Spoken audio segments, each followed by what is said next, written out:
Hey yo, Mark here for Mark's Max Muscle. And today I'm going to be doing a profile on a bodybuilder by the name of Danny Padilla. Danny Padilla is definitely a legitimate legend in the sport of bodybuilding. So without further ado, let's get started. Padilla was an American, born in 1951. He was actually known for his height, or should I say lack thereof. He stood a minute 5 feet 2 inches. And weighed as much as 185 pounds in his prime. As far as muscle quality, proportions, and just about anything good about a muscular build goes, Padilla was anything but short on.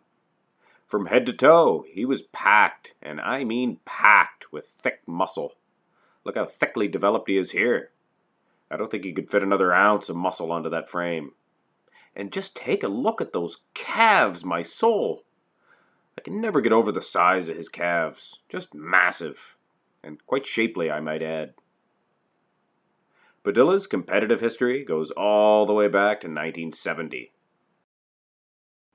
In 1972, he would place 8th at that year's Junior Mr. America contest. Danny got a huge win in 1975, taking the overall title at that year's Mr. USA contest. In 1977, after a stunning overall win at that year's Mr. America contest, Danny would go on to place first in his weight class at that year's Mr. Universe contest. 1978, Danny Padilla would make his Mr. Olympia debut. He placed third in his class. At the 1979 Mr. Olympia, Padilla slipped down to 5th in his class. Things did not look too promising for Danny Padilla to win the 1980 Mr. Olympia, and as predicted, he fell down to the 10th position. In 1981 at the Mr. Olympia contest, with the lack of a lot of big names, things actually looked pretty good for Danny Padilla, considering he actually really nailed his conditioning here. You often hear times about a bodybuilder never really hitting his peak. But I believe at the 1981 Mr. Olympia contest, Danny Padilla did in fact hit his peak. He looked incredible, just crisp, and his muscles were just full and huge. I think without a doubt, he definitely should have received a higher place than what he did. He finished in the 5th position. And of course, this Mr. Olympia was famous for politics rearing its ugly head. Now, do I believe that Danny Padilla is the uncrowned 1981 Mr. Olympia champion? Well, I'm not going to get into it too much right now, but I will say one thing for sure. Danny Padilla was better than Franco Columbu that day.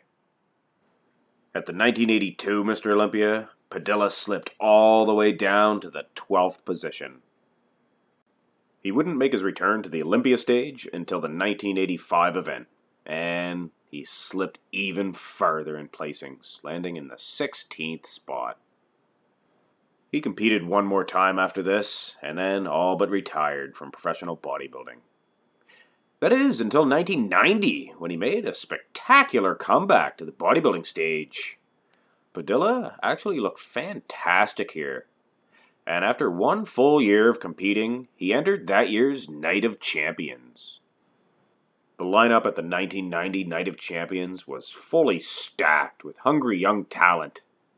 So how could Danny Padilla really expect to place high in such a hungry field when he was placing so low many years ago? Well, he did. He actually placed 3rd, taking the bronze medal at that year's Night of Champions. Now that's what I call a successful comeback. Unbelievably, Padilla competed on into the year 2000, where he placed 10th at that year's Masters Olympia contest. Padilla will undoubtedly go down in history as being an uncrowned Mr. Olympia. Now, that's a title that I don't hand out quite so easily, but in Padilla's case, he definitely resembles that remark. He is Danny Padilla, a bodybuilding legend. Well, that about does it for that one. As always, let me know in the comment section below if you have any other bodybuilders like Danny Padilla that you'd like to see a profile done on. I hope you enjoyed this video. Hit like and subscribe if you did. And that's it for now. This is Mark for Mark's Max Muscle.